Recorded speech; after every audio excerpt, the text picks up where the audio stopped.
Okay students, आज मैं आपके सामने फ्रिक्शन के कुछ बेसिक प्रॉब्लम्स लेके आए हैं। ठीक है, ये जो प्रॉब्लम्स आज हम लोग डिस्कस करेंगे, इसके बाद धीरे धीरे हम लोग एडवांस प्रॉब्लम्स की तरफ जाएंगे। जो स्टूडेंट्स होते हैं उनको ये बेसिक चीज़ें पूरी तरह से क्लियर नहीं होने के कारण वो लोग जब बुक से क्वेश्चन बनाने के लिए चलते हैं तो उन लोगों को बहुत सारा कन्फ्यूजन होता है। तो उन कन्फ्यूजन को दिमाग से हटाने के लिए मैंने 5 प्रॉब्लम्स यहाँ सेलेक्ट किया है। इन पांचों प्रॉब्लम्स में कुछ आप लोगों को बताना चाहता हूँ, कुछ छोटे कॉन्सेप्ट्स बताना चाहता हूँ। तो छोटी कॉन्सेप्ट्स को आप लोगों को पकड़ना है। तो चलिए हम लोग इन प्रॉब्लम्स को सॉल्व करने के लिए चलते हैं। मैं जो कॉन्सेप्ट्स आप लोगों को बताऊँगा उस कॉन्सेप्ट्स पर आप लोग ध्यान दीजिएगा। तो चलिए, जो हमारा पहला प्रॉब्लम है ये फिगर है। इस फिगर में ब्लॉक है जिसका मास है 1 kg और इस ब्लॉक पर एक 1 न्यूटन का फोर्स लग रहा है टुवर्ड्स लेफ्ट, और ये बॉडी का जो वेलोसिटी है, इस ब्लॉक का जो वेलोसिटी है वो 5 मीटर पर सेकंड है टुवर्ड्स राइट।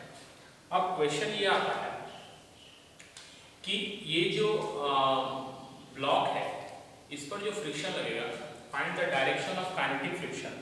बच्चों, काइनेटिक फ्रिक्शन मैं यहाँ पे इसलिए बोल रहा हूँ, या क्वेश्चन में काइनेटिक फ्रिक्शन क्यों कहा गया है, बिकॉज बॉडी यहाँ पे मोशन में है और आप जानते हैं कि जब बॉडी मोशन में रहता है उस समय जो फ्रिक्शन काम करती है उसको हम लोग काइनेटिक फ्रिक्शन कहते हैं। ठीक है, तो काइनेटिक फ्रिक्शन का डायरेक्शन बताना है ऑन द ब्लॉक, पहले ब्लॉक पर, on the block exerted by the ground. Ground जो फ्रिक्शन लगाएगा ब्लॉक पर उसका बताना है, और फिर बताना है ग्राउंड पर जो लगाएगा ब्लॉक, मतलब एक दूसरा पर जो फ्रिक्शन लगाएगा। सबसे पहले बच्चों ध्यान से देखिए, आपके मन में कंफ्यूजन आ सकता है कि फ्रिक्शन इस फोर्स को अपोज करेगा या इस वेलोसिटी को अपोज करेगा। तो बच्चों, फ्रिक्शन का डेफिनेशन आप याद कीजिए। फ्रिक्शन का डेफिनेशन क्या था? It is the force which opposes the relative motion between the two surfaces in contact. मतलब वो डायरेक्शन ऑफ मोशन को अपोज करेगा, उस पर फोर्स किस डायरेक्शन में लग रहा है इससे फ्रिक्शन को कोई मतलब नहीं है। फ्रिक्शन को किस बात से मतलब है? फ्रिक्शन को बच्चों इस बात से मतलब है कि उसका मोशन किधर हो रहा है। तो इस ब्लॉक का अगर हम मोशन देखें इस ग्राउंड के रिस्पेक्ट में, मान लीजिए हम ग्राउंड पे खड़े हो गए, ग्राउंड पे हम खड़े होके अगर इस ब्लॉक के मोशन को देखते हैं तो ये ब्लॉक हम लोग को इधर जाता हुआ दिखेगा। तो इसका मतलब ग्राउंड जो फोर्स लगाएगा फ्रिक्शन का वो टुवर्ड्स लेफ्ट रहेगा, बिकॉज इस ब्लॉक के रिलेटिव मोशन को अपोज करना है। तो ये हो जाएगा टुवर्ड्स लेफ्ट। ओके, लेफ्ट की तरफ लगेगा, इधर हमारा ये 1 न्यूटन का फोर्स लग रहा था। इस पे कॉन्सेप्ट बच्चों मैं जो आपको बताना चाहता हूँ वो ये है कि फ्रिक्शन जो है वो मोशन को अपोज करता है। ठीक है, किसको अपोज करता है? मोशन को अपोज करता है, ना कि उस पे लगने वाला फोर्स को अपोज करता है। ठीक है, तो फ्रिक्शन जो है वो किसको अपोज करता है? वो मोशन को अपोज करता है। तो ये था इसका डायरेक्शन ऑफ मोशन। तो फ्रिक्शन क्या करेगा? इस डायरेक्शन ऑफ मोशन को अपोज करेगा, तो वो लेफ्ट की तरफ लगा ब्लॉक पर।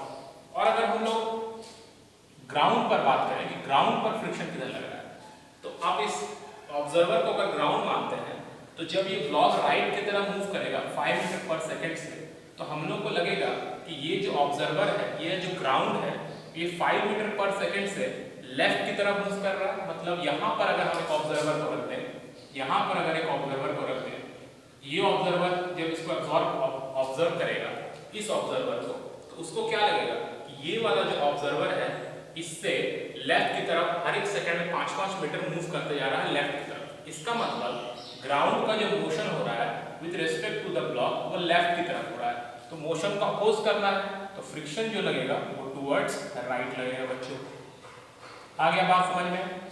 जिस पर आपको फ्रिक्शन निकालना है पहले उसको आप सिलेक्ट कर लें, और वो फ्रिक्शन कौन लगा रहा है ये पहले स्टडी करें। जैसे ब्लॉक पर फ्रिक्शन निकालना था ग्राउंड के रिस्पेक्ट में, ये ग्राउंड के कारण, तो ग्राउंड से आप ब्लॉक को देखें। जब ग्राउंड से आप ब्लॉक को देख रहे हैं बच्चों, तो ब्लॉक जो है वो राइट की तरफ जाता हुआ दिख रहा है, इसीलिए फ्रिक्शन लेफ्ट की तरफ लगा। और जब ग्राउंड पर फ्रिक्शन निकालना है ब्लॉक के कारण, तो ब्लॉक से ग्राउंड को ऑब्जर्व करें। तो जब ब्लॉक से हम ग्राउंड को ऑब्जर्व करेंगे तो ग्राउंड लेफ्ट की तरफ जाता हुआ दिखेगा with respect to the block, इसीलिए फ्रिक्शन राइट में लगेगा। ये बच्चों क्लियर हो गया? चलिए अब हम लोग सेकंड प्रॉब्लम देखते हैं। ठीक है, हमारा सेकंड प्रॉब्लम क्या है कि एक इंक्लाइंड प्लेन, ठीक है, इस इंक्लाइन प्लेन पर एक ब्लॉक रखा हुआ है जिसका मास है m, और ये एक अप्लाइड फोर्स है और ये 3 मीटर पर सेकेंड से नीचे जा रहा है। तो सबसे पहले हम लोग को ये आइडेंटिफाई करना है direction and nature of friction. तो यहाँ पर भी काइनेटिक फ्रिक्शन काम करेगा बच्चों। क्यों काइनेटिक फ्रिक्शन काम करेगा? नेचर काइनेटिक फ्रिक्शन हो जाएगा।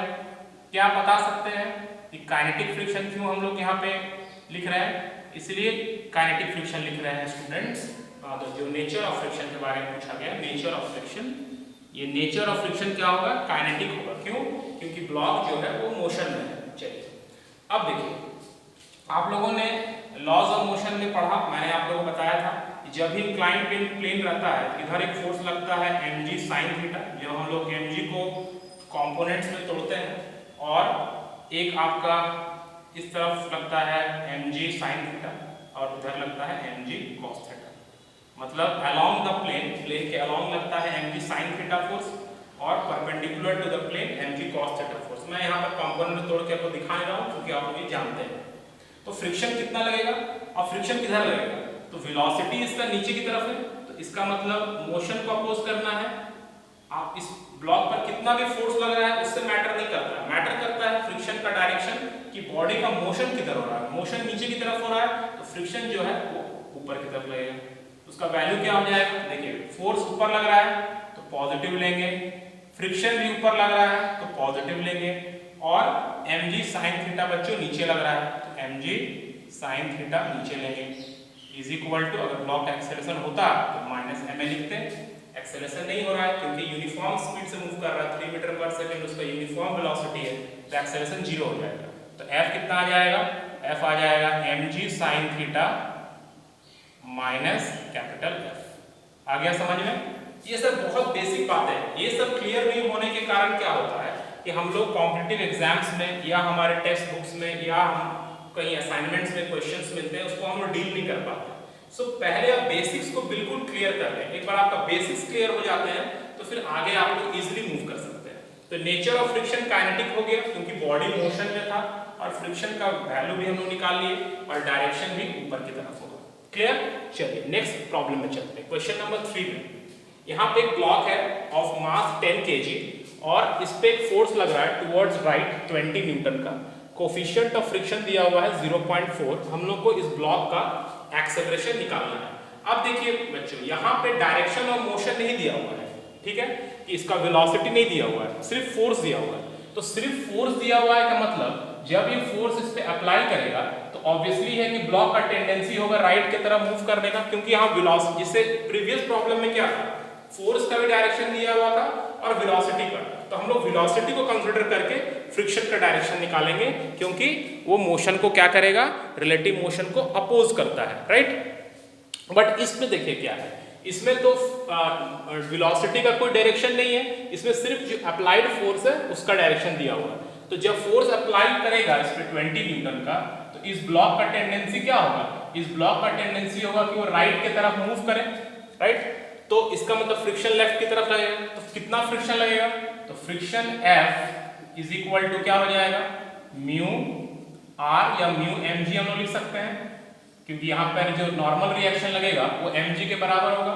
नॉर्मल रिएक्शन किधर लगेगा बच्चों, ऊपर R, और mg किधर लगेगा, mg नीचे।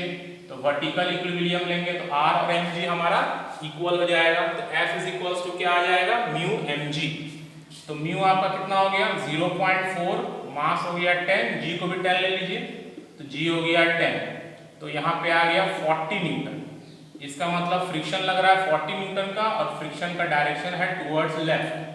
तो नेट फोर्स कितना हो जाएगा इस ब्लॉक पे, नेट फोर्स हो जाएगा आपका 40 लेफ्ट की तरफ लग रहा है, तो -40 + 20, सो इट इज -20 न्यूटन।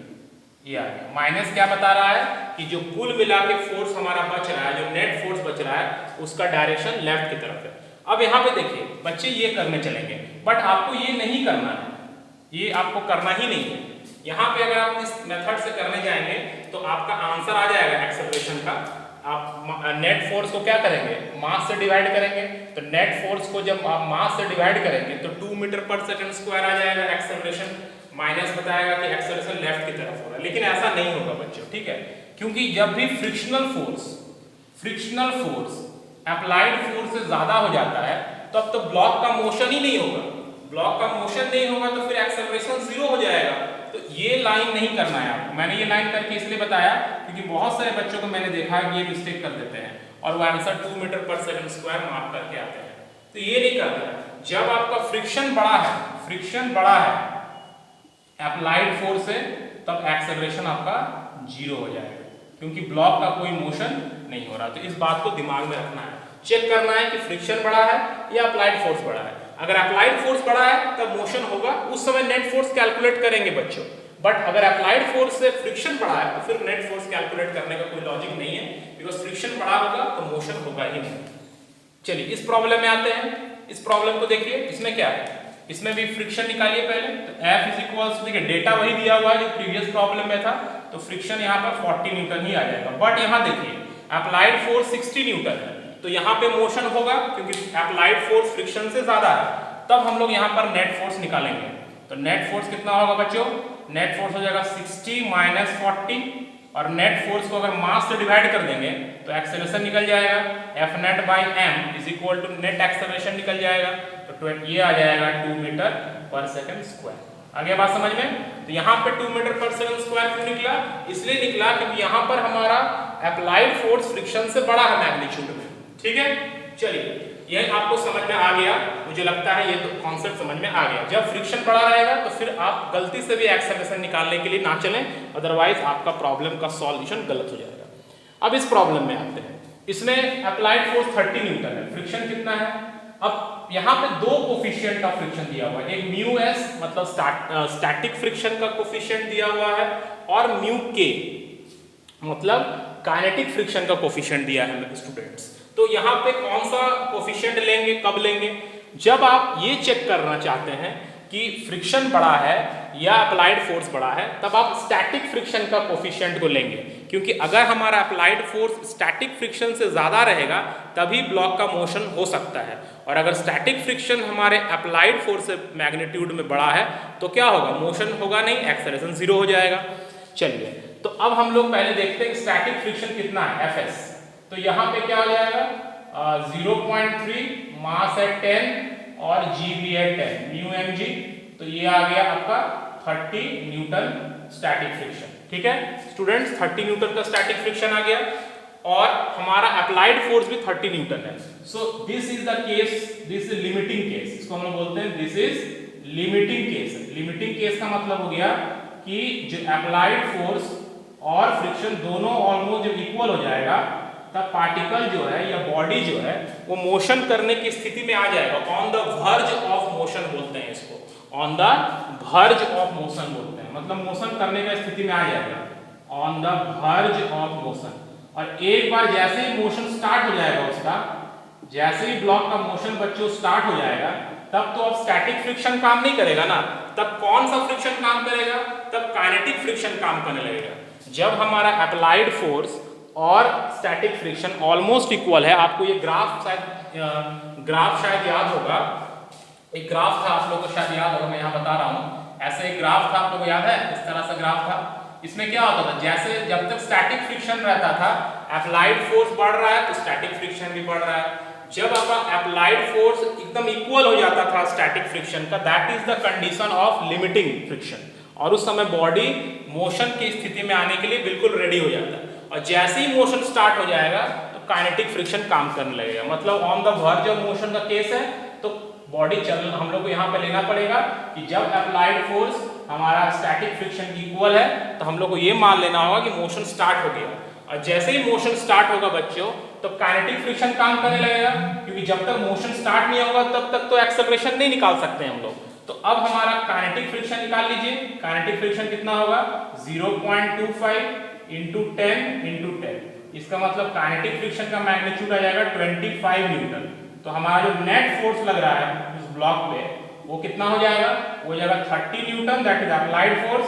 और जब वो ब्लॉक मोशन में है उस समय जो फ्रिक्शन लग रहा है that is 25 Newton divided by the mass of the body that is 10, सो ये आ जाएगा 0.5।